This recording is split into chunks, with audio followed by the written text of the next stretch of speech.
Dogman versus the magical werewolf. Dear Scary Stories NYC.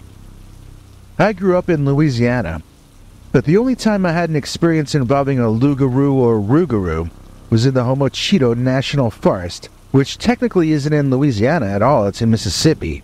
It is just north of Louisiana though, so this is sort of a Louisiana story anyway, at least almost. I've still never met anyone besides me who saw a Dogman or Loup Garou in Mississippi, but I do have a small circle of friends who have had werewolf experiences of one sort or another in the New Orleans area of Louisiana. Most of these were not your typical forest cryptid sightings though. These people saw shape-shifting humans in the city who became creatures that looked just like the Dogman, but only for short periods of time. That raises another point I should at least gloss over before I get started. I'm going to use the term werewolf to mean the wizards or sorcerers or black magicians or whatever you want to call them, who choose to make themselves werewolves. I don't mean lycanthropes, who have no choice about their transformations. I mean humans or humanoid people who choose to make themselves into werewolves using means that don't really make any sense to me. I mean, they call it magic. I don't think it's really magic. I think it's a kind of science, but it might as well be magic to me. So that's what a werewolf is, at least for the sake of this email I'm writing to you. What a Dogman is, that's not really the same thing at all, even though they can sometimes look exactly the same, really. Or nearly the same, it depends. I am of the personal opinion that the Dogman came first, and that when these wizards impersonate Dogman, that is what we call a shape-shifting werewolf. Now, nobody ever told me that, and I have no proof of it, but it makes more sense than werewolves existing before a Dogman. I do have a couple of friends who think that all Dogmen are also werewolves, but that's mostly a minority opinion. Short rule of thumb, if it's wearing human clothes, it's a werewolf, not a Dogman. If it's wearing nothing but its fur like an animal, then it has a better chance of being a Dogman. Since Dogmen are also called real werewolves, it can get confusing really fast. So I'll use Dogman to mean dog-headed upright animal, and when I say werewolf, I will mean an intelligent, shape-shifting sorcerer, most likely from down in the New Orleans area. So I had some friends who had claimed to have witnessed werewolf transformations on various scenes in and around New Orleans, but none of us had seen a Dogman. It was not a subject I had heard most of my friends discuss, well, besides my relatives from up in Minnesota. They talked about Bigfoot and Dogman a lot, when they would come to visit us every other year for Christmas. So I guess I knew what it was, but I had been told that it lived up north, in colder weather. So when I went camping with a friend of mine we can call Joe, and we were camping in the Homocito National Forest. By the way, I'm probably mispronouncing that, so feel free to make fun of me in the comments. I could only find one pronunciation guide online, and it sounded like the lady's voice was saying Homocito. Anyway, back to the narrative. On the first night of camping out, my friend Joe made a pass at me, and I was thoroughly surprised by this. I didn't even realize Joe liked guys in general, let alone me specifically, but apparently he did. Both, I mean. He made a pass at me and I backed away, then we both fell to the ground. I fell on my butt and he fell on his face. I got up laughing, trying to make light of it, so that we could go back to camping, but Joe was very angry at me. He accused me of leading him on and being evil and a tempter. I had zero idea he had feelings for me, and I am not attracted to men myself. I'm a heterosexual man. I like women. But Joe didn't care what I had to say. His pride had been hurt, and he stormed off, taking his car and leaving me in the park alone. I decided to continue camping since I was going to have to hike back out of the park on foot now anyway. I just decided I'd hike a little closer each time I pitched camp to get a little closer to the Greyhound bus station I saw when we were driving in. That would be my ticket back to Louisiana, I hoped. As it turned out, I would find transportation sooner than that, but I ended up hiking and camping for, I guess, 3 more days, or 3.5 really, but I wasn't really in a rush. And it was in the middle of all that hiking and camping when I had a little adventure. I'm going to try to describe in as much detail as possible for you. This all took place in one night, I guess starting around 9 p.m.-ish. It was dark out, I remember that much. I remember waking up at dawn to find I was back in my tent later, so that means this all happened between 9 p.m. and whenever I got back to my tent to crash out. I had left my phone back in the tent, so I was not really aware of the exact time through this entire night. And what happened was this. I had been sitting up listening to the crickets for a while into the darkness, and I was finally ready for bed. I needed to go take a walk before sleeping though so that I could relieve myself. As I was peeing, I started to get the shivers all over. Not the normal shivers you get when you pee either. I was scared. Like really scared. And I felt like someone was watching me do my duty there against that tree. I started looking around furiously, trying to figure out who it was that I was sensing looking at me. When I saw the dogman charging me, I was still midstream, you might say. I wasn't streaming programs. I was streaming yellow fluid, and I suddenly found myself running while doing this. I was racing and I was splashing around at the same time. And trust me, those are two things that do not go well together. You're supposed to stop one before starting the other, and in that moment, I was a living demonstration as to why. I ran and I sprayed and I screamed for help, and I prayed at the top of my lungs as I ran away from the biggest dog I had ever seen. I first thought it was running after me on all fours, so the fact that its head was 7 or 8 feet up off the ground as it ran after me made me think I was trying to escape a dog the size of a horse. It took me some time before I was able to get enough of a glance at what was chasing after me that I could understand it was running after me on 2 legs, not on 4. This was not a dog the size of an elephant, but it was bigger than a man, and it ran upright like one of us, not on all fours like a dog. So I found myself being chased by a very large canine, and I'm not really certain why it never finished me off. I could never get very far ahead, and it was never very far behind. Maybe he was just trying to tire me out, and if that's the case, then his plan was succeeding. The only reason he didn't take me down was that I ran into that other dogman. Only that one was not a dogman. It was a werewolf. And that one, for whatever reason, took my side. When I first saw him, I only saw a black silhouette, and I assumed he was another dogman like the one I was running away from. The thing is, I could swear that this one was shouting something at me. Something in Spanish from what I could tell. I only ever barely passed Spanish in school though, and I didn't understand what he was saying. Finally, he shouted, "Get behind me," in English, and I ran and did what he told me to do. I'm not sure why either. I just sensed that he was trying to save my sorry ass. And that was what he was there to do. I collapsed onto some dirt, leaning on a tree, and I watched my life being defended by this Spanish-talking werewolf creature. Now, this one walked upright the entire time I saw him, and he somehow looked just ever so slightly more human than the initial one. But I'm not sure exactly what I mean by that now that I'm racking my mind for specific details. Maybe he just carried himself differently. Or maybe it was his slurred Spanish and English that made me side with him. But somehow he was the more human of the two, and I fell in line behind him. The dogman tore right at this guy, and I felt almost like I was watching a bullfight. The creature would lunge, my benefactor would dodge, and so each opponent sized the other one up. I was gasping for air and had no idea what direction my tent was in, so I couldn't really do much else besides watch what was happening.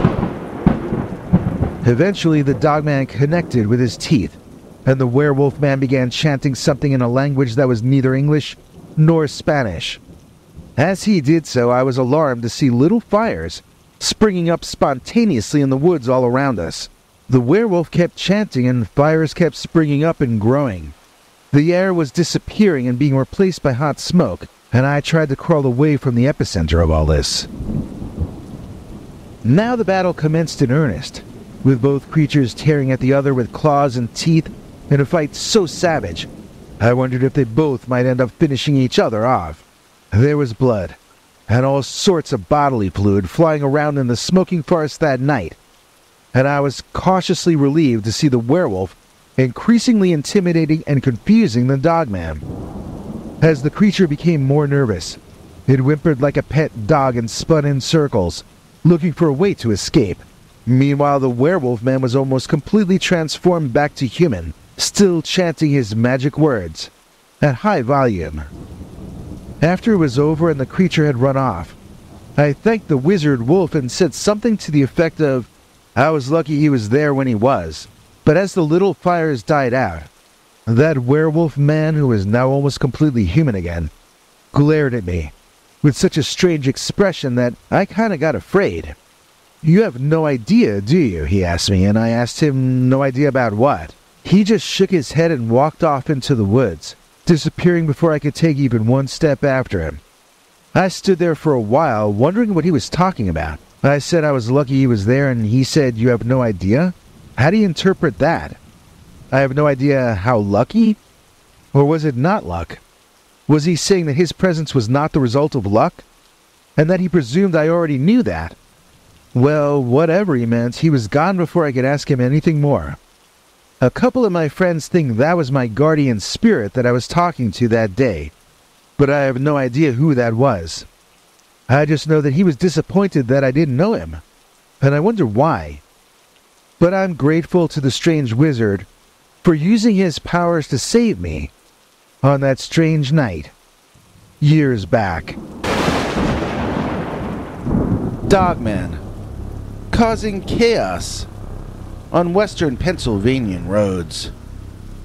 Dear Scary Stories NYC, when you see casual destruction along highways that you drive down, do you ever wonder how things got to be that way? Do you ever visualize how things could have ended up where they were, or broken in such specific ways? Well, my brother-in-law is a cop and we both live in western Pennsylvania.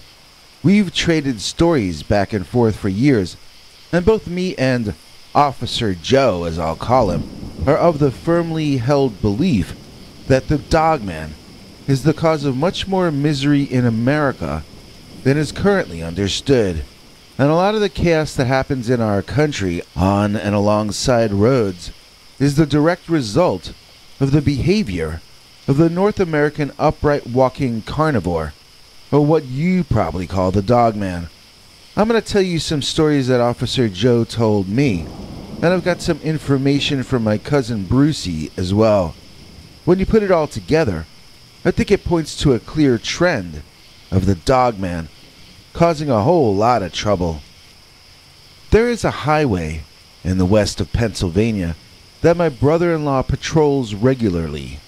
One night, he noticed that the guardrail was broken on the side of the road over a very steep incline. Immediately, he became concerned that someone had driven over that edge and crashed far down below. He got on the horn and told his fellow police about the guardrail situation, and he got out of his cruiser to go over and investigate. Looking over that edge, he could not make out any sign of any crash down below. For that matter, he could find no signs of something driving over the edge. No signs whatsoever. It was only then that Joe noticed the most obvious thing in the world. The guardrail was broken in toward the road. Not away from the road, but toward it. In other words, something had not driven off the road to knock that guardrail down. No, instead, something had to have climbed up that incline and knocked the guardrail over as it climbed up onto the road. The rail wasn't knocked away, it was knocked down toward the road. Joe told me he heard a howling at that point in time, and it gave him the shivers. The next morning, Officer Joe said a search was completed of the valley below, and of course no vehicle was found down there. That didn't surprise Joe, but he still didn't know how the guardrail had been destroyed in that area. The whole thing remained a mystery, and Joe found himself extra vigilant when he was in that location, knowing that something, he wasn't sure what, but something out of the ordinary was going on over there. So, this remained a mystery for Joe after the guardrail was fixed. He had never figured out what had caused the rail's destruction in the first place. And then, One night, well over a full year later, Officer Joe was making his rounds when all of a sudden, what he took to be a giant black bear bounded out onto the highway in front of him, and he had to slam on his brakes as hard as he could. The beast didn't run at first. At first it just stood up on its hind legs, as though it were trying to scare the car away with its height. Once that creature was standing up and lit by his headlights, Officer Joe could tell that he had no bear here. He had a far thinner, yet equally muscular kind of a bipedal, hairy creature.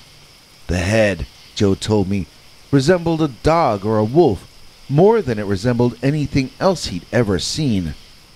But it was not your average pet dog. This was like a monster dog. It was so big that it didn't run from cars. It tried to scare cars away.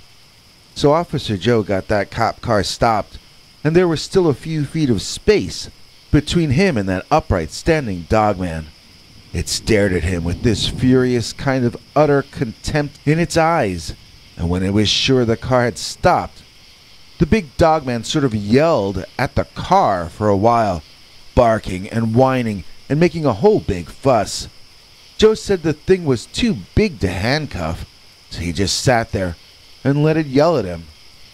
When it was done, the dogman dropped back down to all fours, and it was still tall enough for Joe to clearly see over his car hood. Then the creature, and this is the important part to the story, the creature walked over the partition at the edge of the road and knocked the entire thing over as it walked off into the woods. That guardrail was knocked down away from the road this time. But other than that, it sure reminded Officer Joe of the previous situation. Could that first guardrail have also been knocked down by this very same large dog-headed wild beast? Since that night, Joe's working hypothesis is that a great deal of the destruction that happens on and along roads over there in that region may in fact be being caused by these rogue dogmen. Believe me, Officer Joe can go on all day and all night on this subject, but he's never actually seen the dogman on any other occasions, so I probably told you his most interesting story already. I also have a relative who has virtually the same theory, and his theory was born from an actual dogman encounter that he personally had.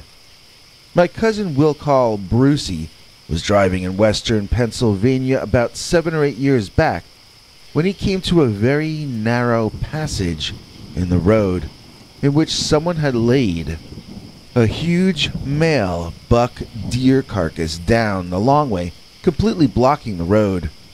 He told me he got out and thought about trying to move it, but it was so large that the idea of it seemed impossible. Not knowing what else to do, Brucey decided he would drive back to the gas station he had passed some miles back and see if he could hire someone to come out with him and move that deer carcass. He made note of where it was on his GPS. Then he made a U-turn and began the drive back to the service station.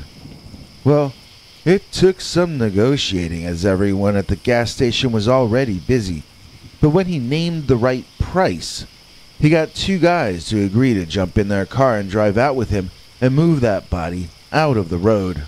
So, by the time they got back there was no deer on the road anymore. They were all standing there, arguing about it. The men wanted their full payment anyway, and Cousin Brucey was trying to get them to settle into some lower payment since there was no deer to move. The argument started to get heated, and then suddenly, very unexpectedly, this angry, barking kind of shouting, like a dog shouting, or a human barking, came from the woods, and the men saw the biggest dog they'd ever seen come running out of those trees, growling and snarling on the road in front of them. Once it was on that road, the dog stood up on its hind legs, and they could see it was like 10 or 11 feet tall when it was upright like that. It started marching toward the men on its hind legs, and they all jumped in their vehicles and skedaddled on out of there. Brucey said it had dark, straggly fur that was patchy in places like it might have had mange. It had the thickest fur around its face and neck, giving the upright canine an appearance of being somewhat lion-like. It looked as natural on 2 legs as on 4. It did not look like it might tip over in that way that most upright bears look. This canine seemed as agile and athletic on 2 legs as it did on all 4. Don't ask me how my cousin ever got to where he was going on that day. I imagine he must have taken a much longer route to reach his eventual destination. So the next time you see apparently random, wanton destruction on the road, especially in western Pennsylvania, ask yourself how that vandalism got where it got. Maybe it was the work of some unhappy teenagers, or maybe it's just a result of humans putting stuff in the way of the North American Dogman. I will always side with the latter explanation because I think Dogman is causing chaos on western Pennsylvanian roads. Just when we think that no one is caring, we get a nice donation from our dear Sharon. Please join me in thanking Sharon Smirnoff for being our executive producer for tonight. She made this episode possible with her monthly donation to our PayPal Subscribers Club. To find out more about that and the perks you get in return for joining, listen to our international TV spokesmongrel, Henry Lee Dogman. Hank. Thanks, Biggie. And thanks to all of you for watching this far. If you liked it, please click like. If you'd like to see more of our work, please subscribe. And also click that bell icon if you'd like to be notified when we put out a new episode. To become an executive producer, you can donate to us through the thanks button under each of our videos or through our paypal.me/PeterBernard209 page. To receive cool perks like secret uncensored Dogman episodes far too wild to ever run on this channel, you can become a YouTube channel member by clicking the join button. Or join our PayPal subscribers club at peterbernard.com. Joining either at the $3 a month level or above gets you access to our over 25 hours of secret uncensored Dogman stories available nowhere else. Do you have a scary story about Dogman or some other kind of high strangeness that happened to you? Let us know by emailing us at scarystoriesnyc@gmail.com or by leaving us a voicemail message at 804-LA-SCARY. You may need to call back on that one. It cuts off after I think 3 minutes. And if you don't want to do any of that stuff, thank you for simply watching to the end. Good night, and have a scary tomorrow.